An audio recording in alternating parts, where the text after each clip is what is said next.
This is the liberals' future. They will never win. What is this? So you have the word socialism scaring people, and it sounds like a huge thing is Israel-Palestine. Yeah.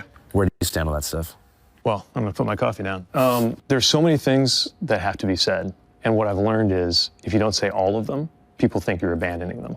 So here's some things in no particular order that I know. I know that there are unspeakable horrors taking place in Gaza. I know that those unspeakable horrors are something that was unleashed by a war that started with unspeakable horrors being perpetrated by Hamas on October 7th. Well, I mean, that wasn't the beginning of the conflict. Of course. I mean, this goes back to 47 and it goes back before 47. But this is exactly my point. Right. The moment you say anything about, the moment I talk about...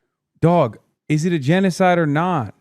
Like, is it a genocide or not? Oh, the unspeakable horrors. It's like, no, you are making it seem as though there is a symmetry.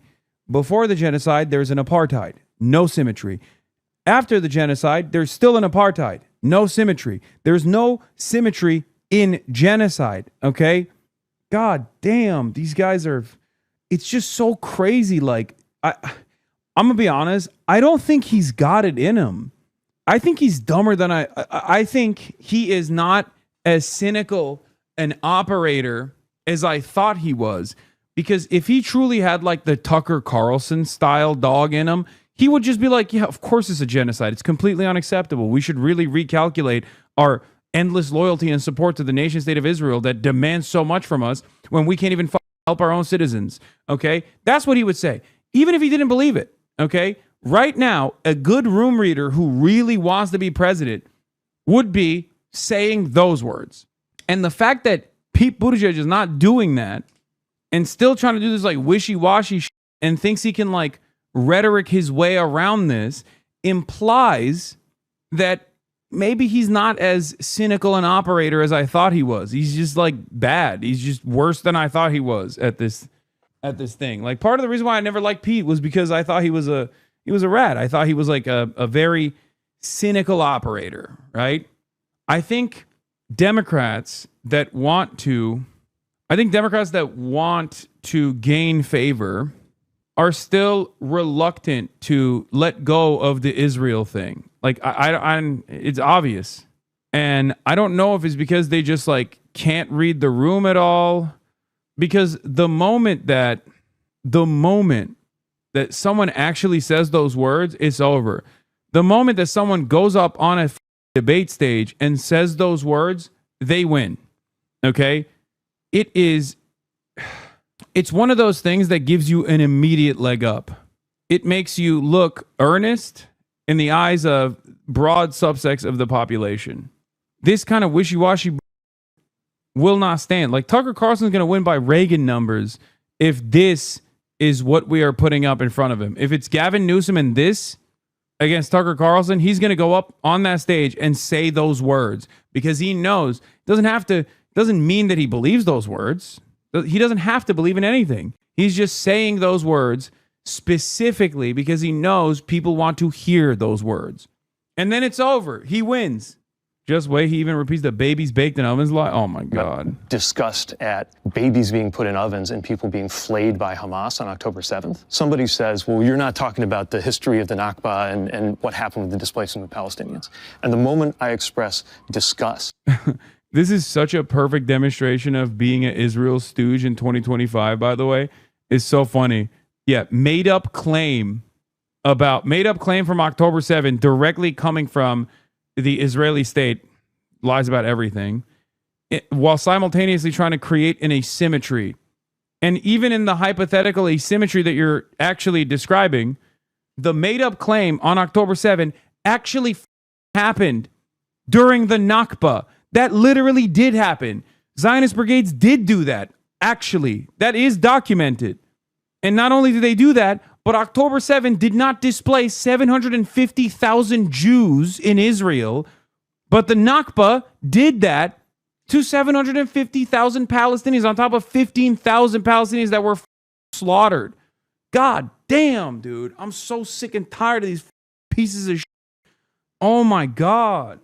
At watching people in Gaza being starved. Somebody says, well, you must be excusing what happened with Hamas. No. Yeah. No. Yeah. There is nothing intrinsically anti-Semitic about speaking up for the rights of Palestinians. At the same time, Yeah, good luck explaining that to someone who is a Zionist, okay?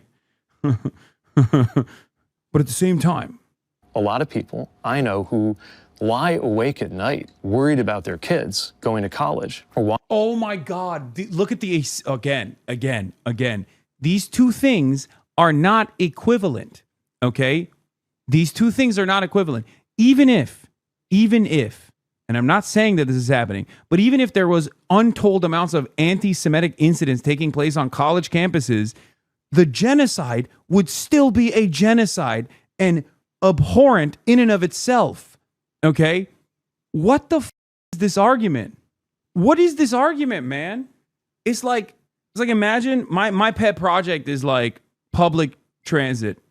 Or I guess I'll use a vegan example because vegans do this a lot and most vegans don't, but like the vegans that do this comparison get yelled at by people like myself and other vegans as well. Like imagine if you're like, well, there's a genocide going on and you're like, well, I'm a vegan and there's a genocide of cows happening. Why did you just bring that up? What?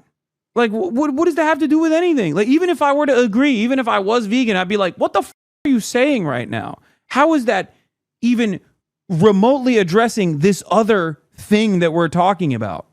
Okay? And the problem is in America, we do only address this okay? And this is cynically weaponized against those who are speaking out against the genocide. And on top of that, it's not even the way that they present it. Okay? This is the way that they present like anti-Semitism allegations on college campuses is we know it's the Trump administration took it to this maximalist position, openly showcasing the shallowness of this argument. It had nothing to do with like anti-Semitism and everything to do with anti-Israel sentiment on college campuses. And the Trump administration expertly used the previous administration's willingness to entertain this idiotic anti-free speech, sinister smear to do academic receiverships in Columbia and other institutes that they're still actively trying to take control over. So good job, liberals, for leaning into this false narrative that like anti-Semitism had skyrocketed and it became an extraordinary problem on college campuses. Anti-Semitism, actual anti-Semitism, not like, like the dude walking into a synagogue and like trying to stab Jews during Yom Kippur. Like that's anti-Semitism. It's like the most transparent anti-Semitic hate crime, okay? Textbook. Or even down to like drawing a swastika outside of a synagogue or some shit, okay? Those are anti-Semitic incidents, 100%. And those incidents have increased. Real anti-Semitism has increased as a direct consequence of, obviously, Israel associating everything that it's doing with Judaism, okay? But that is utterly irrelevant in terms of stopping this genocide. The only way it's relevant in terms of stopping this genocide is because Israel associates all of those violent acts with Judaism falsely. And I'm sorry to say this, but there are a lot of Jewish people who also personally do that as well in the Western world. And it makes my job a lot harder. It makes people like ourselves, our Jewish anti-Zionist friends, it makes their lives a lot harder when they try to be like, no, dude, it's not like that at all. Don't listen to these people. Anti-Semitism exists. It is a harmful bigotry, just like every other bigotry. Okay? Genocide is still far more consequential than that. That's it. And anybody that tries to cynically talk about like, well, anti-Semitism happens, so you can't protest Israel, or suck my dick, okay? What the are you saying? You're unironically advancing the cause of anti-Semitism by doing that. It's ridiculous. Walk the streets, hear expressions of support for Palestinian civilian life, and think about the fact that even though nothing about that makes you soft on anti-Semitism, the experience has been that those two things, expressions of support for Palestinian civilian life and expressions of anti-Semitism, have sometimes traveled together because there is, in fact, an explosion of anti-Semitism going on in this country. Ugh. Ugh, these things are not anti-Semitism and anti-Zionism are only related to one another because Israel says they're doing this for Jews. And every pro-Israel group masquerades as a pro-Jewish advocacy group. And this, of course, teaches people the wrong lessons. Sure, anti-Semitism exists, but I've never heard someone replying to the "Do you condemn Hamas?" with "You're Islamophobic." Ironically enough, in many instances, it is because of Islamophobia that people go, "Do you condemn Hamas?" Because "Do you condemn Hamas?" is a question you only ask because you want to justify Israel's actions to a certain degree. Because that's what that is, especially at this stage. Oh my God! Now when people ask me that shit, I'm like, get the fuck out of here. Like that was basically the price to pay the piper initially to get a word in edgewise. You know what I mean? If you went on the Piers Morgan show, you had to do 10 condemnations of Hamas before you actually began to talk about how October 7's responsibility is still directly in the hands of Israel. Is there actually an audience for this both sides he's doing? Sure. There's definitely an audience. But the audience is smaller and smaller. Every day that audience gets smaller. For the most part, I think the both sides is like the squishy pro-Israel people who are like kind of ashamed of being openly pro-Israel. So they need like a little bit, they need something. They need anything they can to be like, well, you know, here's why I'm pro-Israel. Because Hamas has done like condemnable actions, that sort of thing. I'm not running defense for this line of reasoning, but I'm sure a major calculation in anti-Semitic attacks is the likelihood that they're attacking people who support Israel is high, given the share of Jews who support Israel. So in a sense, it can be perceived as anti-genocide adventurous and retaliation in that sense. However, this is obviously unacceptable in the form it manifests. Yes, of course. I mean, I think it's mostly because there are very sinister elements that perfectly captured the attention of so many people and directly made the cause of anti-genocide and anti-Zionism about Jews and their control over U.S. media, control over the U.S. government. You know, that's it.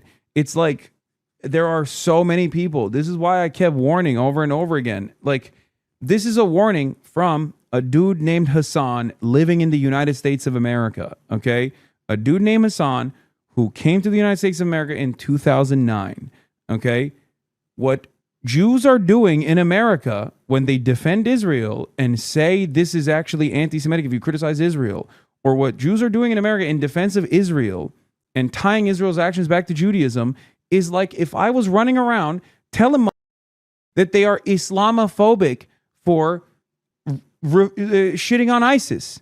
If I just ran around and said, how dare you criticize ISIS? They are the truest form of Islam. They're doing it for all of us. They're doing it for the Ummah, and you're Islamophobic. That's what it looks like to the average person. But because for the longest time, for like the last 76 years, except for the last two, for the last 76 years, people have been able to say this because everyone's association with Israel was positive for the most part in the United States of America. A lot of people do not realize that the dynamic has shifted.